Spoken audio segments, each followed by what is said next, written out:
Hello दोस्तों, इस बारिश के मज़ेदार मौसम में एक मज़ेदार सी डिश मैं आपके लिए लेके आई हूँ जो कि है बिए के पकोड़े। बिए यानी कमल काकड़ी, जिसे लोटस स्टेम भी कहा जाता है। तो इससे आज हम बहुत ही बढ़िया पकोड़े बनाने वाले हैं। बारिश के मौसम में पकोड़े बनाना तो बनता है ना।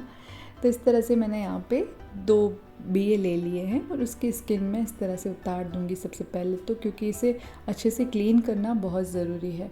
अब इसके इतने बड़े टुकड़े मैं कट कर लूँगी और इसके अंदर भी काफ़ी दर्ट रहता है, तो इसे 4-5 बार अच्छे से पानी से धोना बहुत ज़रूरी है। तो अब इन सारे टुकड़ों को अच्छे से वॉश करके मैंने प्रेशर कुकर में ट्रांसफ़र कर दिया और 1 गिलास पानी इसमें डाल दिया, साथ ही थोड़ा सा नमक भी मैंने इसमें डाल दिया है।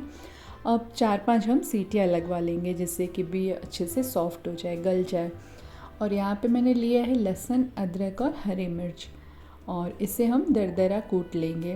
वैसे आप मिक्सर में इसकी पेस्ट भी बना सकते हैं, लेकिन इस तरह से अगर आप यूज़ करेंगे ना तो फ्लेवर बहुत बढ़िया आता है इसका। और बस इस तरह से कूट लेंगे हम इसे और एक कटोरी में से निकाल लेंगे। ये स्टफिंग के लिए है, जो पकोड़े हमारे बनेंगे ना बिए के अंदर, हम इस पेस्ट को स्टफ़ करने वाले हैं। तो बस इसमें हम बेसिक से हमारे मसाले जैसे कि नमक, हल्दी, लाल मिर्च और धनिया पाउडर इसमें ऐड कर लेंगे। फिर बस इसे अच्छे से हम मिक्स कर लेंगे और हमारी स्टफिंग रेडी है। इतने मज़ेदार बनते हैं ना ये स्टफ्ड बिए के पकोड़े। तो अब हमारी स्टफिंग रेडी है, तो चलिए अब इसका बैटर बना लेते हैं। तो उसके लिए यहाँ पे मैंने 1 कप बेसन लिया है और इसमें थोड़ा सा नमक ऐड कर रही हूँ। चुटकी भर इसमें डालेंगे हल्दी और लाल मिर्च पाउडर।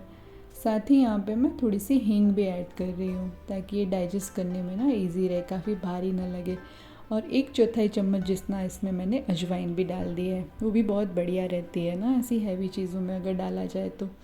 और थोड़ा थोड़ा पानी डाल के हम एक थिक बैटर रेडी कर लेंगे। थोड़ा थोड़ा पानी इसलिए डालना है ताकि एक साथ डालेंगे तो लम्स बन जाएंगे, इसलिए थोड़ा पानी डाल के थिक बैटर हम रेडी कर लेंगे।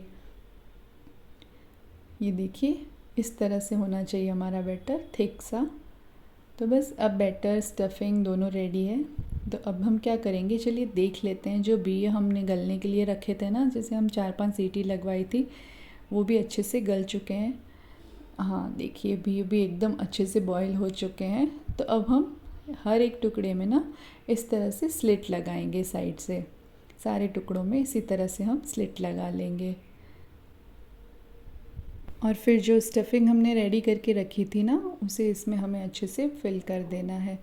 जो लहसुन वाली स्टफिंग है, काफ़ी अच्छी मात्रा में आप स्टफ़ कीजिए तो जिससे बढ़िया टेस्ट आएगा उसका।